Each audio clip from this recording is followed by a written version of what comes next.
Talvez seja uma refeição ritualística o maior exemplo sacramental nas mais variadas vertentes do cristianismo. O alimento, físico e espiritual, é recorrente nas escrituras e tradições cristãs. Perpassa metáforas, parábolas, milagres, restrições, discussões teológicas e, por certo, a centralidade do sacramento eucarístico.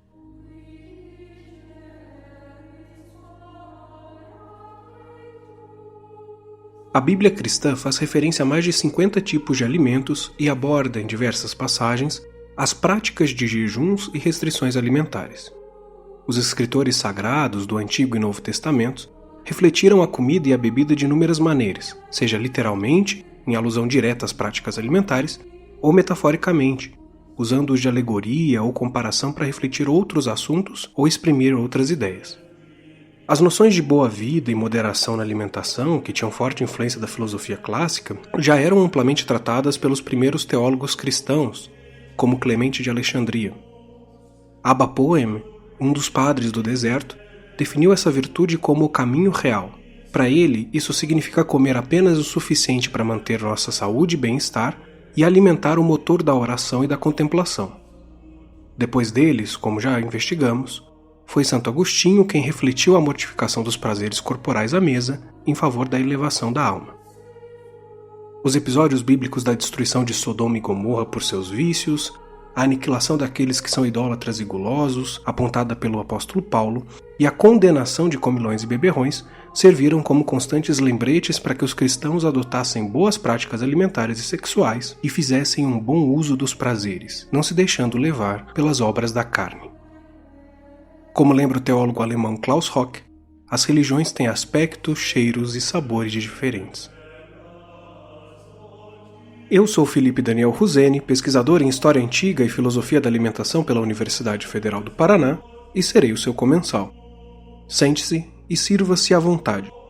O aperitivo de hoje é a alimentação na Bíblia e na tradição cristã. No Antigo Testamento, há uma grandiosa atenção à dietética e às práticas alimentares, definindo as bases da alimentação judaica. Essas regras dietéticas se baseiam em princípios de santidade, pureza e respeito à vida previstas na lei mosaica. Uma extensa lista de animais considerados puros e impuros para o consumo, abrangendo os 3 domínios cósmicos, terra, água e ar, e os critérios para sua aprovação são detalhados nos livros de Levítico e Deuteronômio. Na tradição literária judaica, aparecem restrições não apenas aos alimentos a serem consumidos, mas também aos modos de preparo e aos utensílios culinários a serem utilizados. Por exemplo, há proibições ao consumo de carnes de coelhos, camelos ou porcos, mas condena-se também o cozimento de carne em leite e disse que utensílios de barro ou cerâmica que fossem contaminados por um animal impuro deveriam ser quebrados e descartados, enquanto recipientes de madeira, pano ou couro poderiam ser lavados para purificação. Além das referências diretas, o alimento também aparece como metáfora na Bíblia hebraica. A comida não é apenas necessidade corporal, mas uma linguagem para descrever a experiência espiritual. O próprio texto sagrado é descrito como algo que deve ser ingerido para sustento da alma. No livro profético de Ezequiel é dito: criatura humana, que seu estômago e sua barriga se saciem com este rolo escrito que estou lhe dando. E continua o profeta: eu comi e pareceu doce como mel para o meu paladar. No Salmo 119, o poeta associa os textos proféticos à doçura do mel, dizendo: como é doce ao meu paladar a tua promessa, é mais do que o mel em minha boca. Mesmo o sentido do paladar é usado para descrever a experiência sensorial da presença e bondade divinas, quando o salmista afirma: provem e vejam como Yahvé é bom. A celebração da aliança com o divino é frequentemente ilustrada por refeições compartilhadas, como encontramos no livro de Êxodo, em que diz: eles contemplaram a Deus e depois comeram e beberam. Também há a descrição de Canaã como terra que mana leite e mel, em metáfora para a abundância e provisão divinas.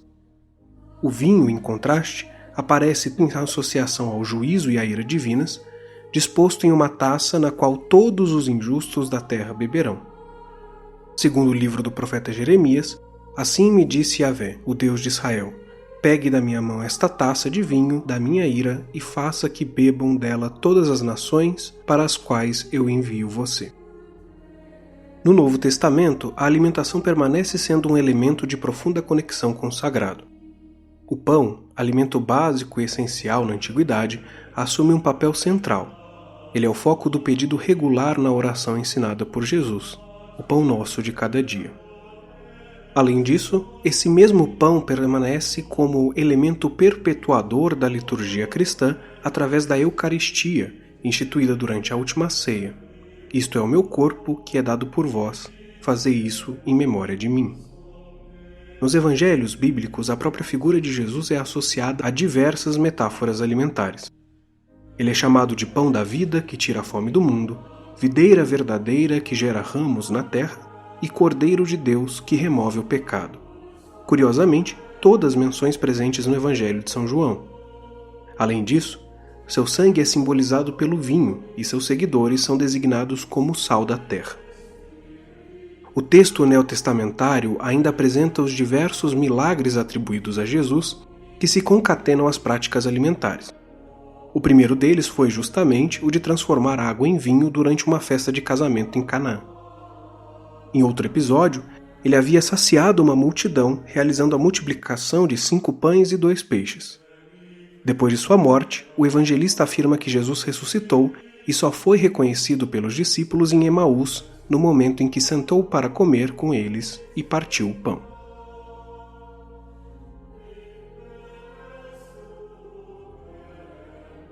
Práticas como a hospitalidade, a comensalidade e os rituais que envolvem a mesa têm sido centrais para a espiritualidade cristã desde os primórdios do cristianismo. Os diversos escritos que compõem o cânone do Novo Testamento, entre evangelhos, atos e epístolas, atestam a relevância da temática alimentar. Os religiosos, no período do cristianismo primitivo, fizeram uso da temática dietética para pensar os caminhos da nova religião, como fica evidente nas discussões do primeiro concílio realizado pelas lideranças cristãs. O Concílio de Jerusalém, ocorrido por volta do ano 50 d.C., foi a primeira grande reunião de apóstolos e anciãos para decidir sobre a tese judaizante.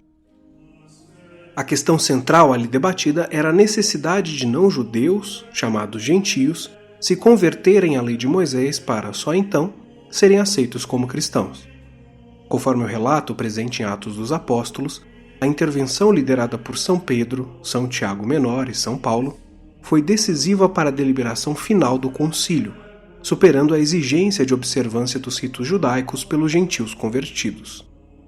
Historicamente, esse evento é um dos marcos fundamentais para o surgimento do cristianismo como uma religião autônoma, diferenciando-se de suas origens como uma vertente messiânica do judaísmo, conhecido como seita dos nazarenos.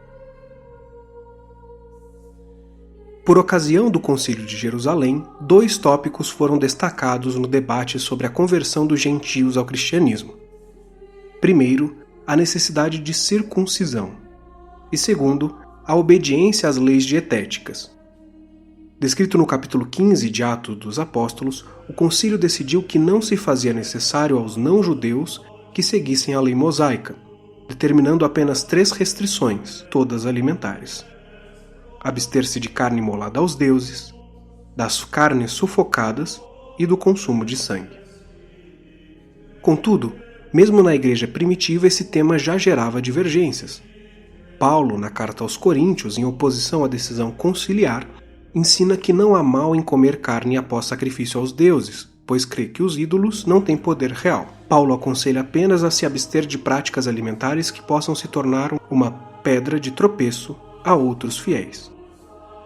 Ainda, a carta paulina aos Gálatas é tradicionalmente interpretada como uma resposta direta a tal controvérsia, combatendo com veemência as propostas judaizantes. Com certa agressividade, Paulo usa esta epístola para defender o seu apostolado e reafirmar que a nova fé baseada em Jesus não dependia da lei mosaica ou de qualquer outro tipo de espiritualidade legalista. O alimento é evocado para ilustrar essa ideia de superação da lei dietética que atravessa inúmeros argumentos do apóstolo Paulo, uma das pessoas mais influentes no rumo do cristianismo. As ideias de Paulo revolucionaram certos aspectos da religião nascente, sobretudo pelas notáveis interconexões de sua formação. De cultura judaica, letrado na tradição grega e cidadão romano. Diferente dos discípulos diretos de Cristo, Paulo era um judeu helênico, conhecia a filosofia, a retórica e cultura da sociedade grega, a partir da qual leu as escrituras hebraicas. Para completar, viveu no período de domínio de Roma com língua, valores e costumes latinos, dos quais foi grande conhecedor. Era, portanto, judeu, grego e romano a um só tempo. Nascido na cidade grega de Tarso, província do Império Romano ao sul da atual Turquia, educou-se para compor a elite judaica e combater aquilo que considerava uma heresia, os seguidores de Jesus. Entretanto, tornou-se um daqueles que perseguia. Envolto neste mundo caracterizado pela diversidade, formulou sua própria interpretação da nova fé. Em estreito contato com povos não-judeus, o apóstolo dos gentios pregou por diversas regiões do mundo e fundou muitas das comunidades que estão na origem do cristianismo. Compreender esse contexto ajuda a entender o posicionamento de Paulo, a necessidade do Concílio de Jerusalém e a centralidade das práticas alimentares para o desenvolvimento da doutrina do cristianismo. Entre elementos culturais judaicos, gregos e romanos, a relação da comida com o sagrado nas muitas sociedades em que se desenvolveu a religião messiânica foi constantemente refletida. Associando visões do judaísmo com as tradições alimentares greco-romanas, Paulo defendeu uma leitura alimentar inédita que interconecta culturas para inaugurar uma nova união entre a comida e o sagrado. Para ele, o alimento na fé cristã não se limita à observância da lei como proveniente do judaísmo, pois com a observância da lei ninguém se tornará justo.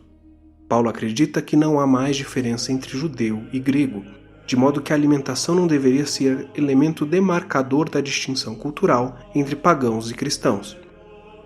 Aos romanos afirma: sei e estou convencido no Senhor Jesus, nada é impuro por si mesmo, mas se alguém acha que alguma coisa é impura, essa coisa se torna impura para ele.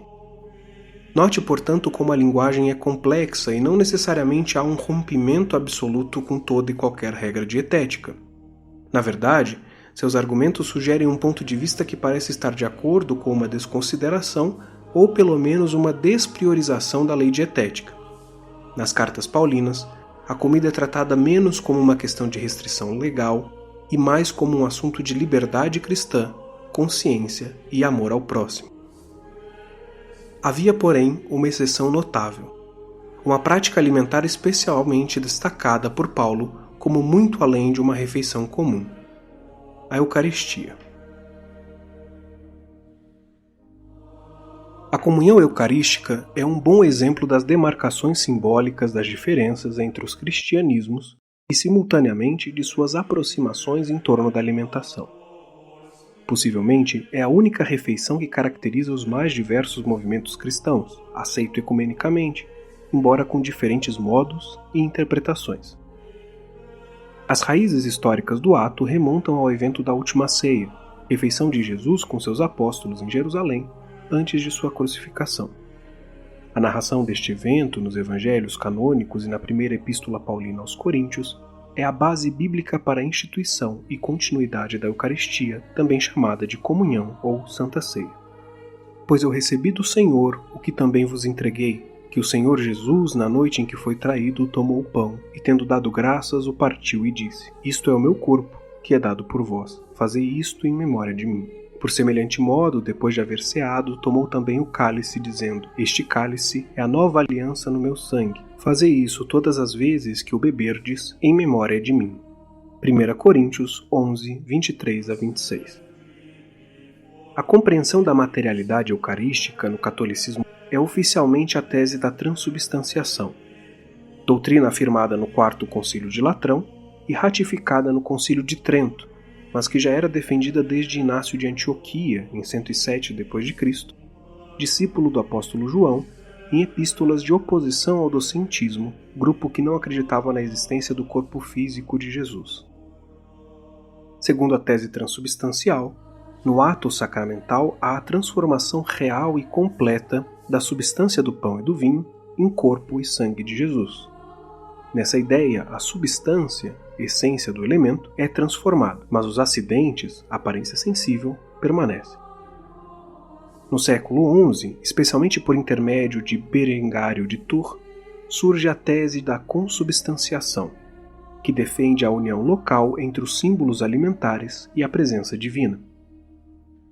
Diferente da transubstanciação, não aceita a transformação da substância dos elementos eucarísticos, ou seja, a crença é de que o pão e o vinho conservam sua substância, mas ao mesmo tempo adquirem a nova substância de corpo e sangue de Cristo. Tal doutrina é comumente confundida com a explicação luterana, mas não são iguais. Durante a Reforma Protestante, nasce a tese da união sacramental luterana, para a qual não há mudança de substância. Pão e vinho continuam sendo pão e vinho, mas o corpo de Jesus passa a habitá-los de forma sobrenatural, através das palavras originais da instituição do sacramento. Há, portanto, dupla substância immiscível em união sacramental. Essa doutrina, focada no mistério inexplicável da presença real de Cristo em, com e sob os elementos alimentares, foi proposta por Martinho Lutero no Tratado Teológico Confissão sobre a Ceia do Senhor, de 1528. Ainda assim, a teologia da Eucaristia foi motivo de crise doutrinária entre os líderes reformadores, como exemplificado no caso do Colóquio de Marburgo de 1529. Essa conferência, organizada por Filipe de Hesse, buscava uma aliança política e teológica entre os estados protestantes da Alemanha e Suíça. Mas o único impedimento ao consenso foi a questão eucarística. Lutero e os reformadores alemães defendiam a união sacramental, enquanto Ulrico Zwinglio e os suíços consideravam que o pão e o vinho eram símbolos mnemônicos, apenas representações memoriais, não presença material do corpo e sangue. A doutrina proveniente do simbolismo do zwinglianismo prega a negação da presença real de Cristo na Eucaristia. A questão alimentar foi fundamental à reforma protestante na Suíça, não somente na teologia eucarística, mas em episódios como o caso das salsichas de 1522. Este evento marcou o início da reforma suíça, quando os reformadores desafiaram a tradição católica, defendendo a Bíblia como única autoridade à prática do cristianismo, o princípio chamado de sola scriptura. Para tanto, liderados por Zwinglio, após um sermão intitulado Sobre a Escolha e a Liberdade dos Alimentos, os protestantes consumiram linguiças durante o jejum católico por ocasião da Quaresma. O ato de comer o que a tradição católica proibia foi a primeira ruptura aberta com o bispo de Constança e as autoridades da Igreja de Roma em Zurique, marcando o início da Reforma. Outro reformador, o francês João Calvino, defende a presença real e espiritual divina, rejeitando tanto a transubstanciação católica quanto o simbolismo suíço. Calvino acredita que, pela obra do Espírito Santo, o crente participa do corpo e sangue de Cristo durante o ato, de modo que a fé da comunidade produzia a presença espiritual, não material, junto aos elementos do pão e do vinho. Logo, para o calvinismo, Jesus não desce fisicamente, mas espiritualmente eleva o fiel a um evento de comunhão com o próprio Cristo. As tradições protestantes reformadas e presbiterianas seguem, via de regra, a interpretação da presença espiritual real calvinista, enquanto pentecostais e neopentecostais se aproximam da visão simbólica do memorialismo zwingliano. De modo semelhante, se dá a teologia do sacramento na tradição mórmon, os quais creem no rito como um elemento memorial, sem transformação ou presença real. No século XX, alguns teólogos propuseram outros modelos de entendimento para a relação entre os elementos alimentares e a substância divina da Eucaristia. O dominicano belga Eduard Schillebeck propôs a transsignificação, afirmando que há uma transformação de sentido em vez da mudança de substância física, assumindo uma nova significação no momento ritualístico. De modo semelhante, o jesuíta alemão Karl Rahner apresentou a transfinalização, focada na mudança de propósito dos elementos do pão e do vinho, que deixam de ser alimentos físicos para se tornarem alimentos espirituais. Nessas perspectivas, a substância dos alimentos permanece, apresentando apenas mudança de sentido ou função. Ainda que essas ideias tenham tentado explicar a doutrina católica em linguagem moderna, a resposta do Papa Paulo VI na encíclica Mysterium Fidei, de 1965, foi direta. Escrita em tom severo e preocupado, considerou as teses insuficientes, levando a interpretações apenas simbólicas e reduzindo a presença real defendida de modo conciliar. Assim, o Papa exortou os católicos a permanecerem explicando seu dogma pelo uso da transubstanciação. Para além das inúmeras implicações teológicas da relação entre comida e sagrado no sacramento eucarístico, também há divergências na liturgia do rito em si e em sua periodicidade. O catolicismo romano ocidental faz consumo da hóstia, um disco de pão ázimo sem fermento, em memória à Páscoa judaica. Já o vinho, licoroso para melhor conservação, é misturado à água e consumido, geralmente, apenas pelo sacerdote. Leigos podem comungar com vinho em ocasiões especiais. Já na liturgia da Igreja Católica Ortodoxa, o pão utilizado é fermentado, o que distingue da tradição judaica e simboliza a natureza renovada do cristianismo, e o vinho tinto é servido a todos os fiéis. Os protestantes, por seu turno, preferem não fazer uso de vinho alcoólico, influência direta da Igreja Metodista, que desde 1864 adotou o vinho não fermentado na Eucaristia. Justamente para esse fim, o metodista abstêmio Thomas Welch desenvolveu, em 1869, um método de uso de pasteurização como forma de prevenir a fermentação do vinho, criando o suco de uva integral para a utilização na ceia metodista. Em 1916, o vinho não fermentado do Dr. Welch se tornou mandatório nas liturgias metodistas e logo foi adotado por outras denominações protestantes em virtude da lei seca nos Estados Unidos. Por motivos similares, os Mormons usam água no lugar de vinho em sua Eucaristia.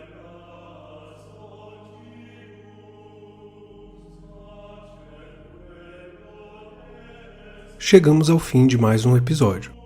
Se você gostou, peço que curta, compartilhe e siga o Comensal Podcast para não perder os próximos episódios. Fico também à disposição para dúvidas ou sugestões. Você pode nos escrever pela seção de comentários ou pelas nossas redes sociais, @projeto.comensal. Lembrando que todas as referências e documentos utilizados na elaboração deste episódio estão disponíveis para consulta na descrição. Até o próximo encontro e obrigado por me acompanhar neste banquete.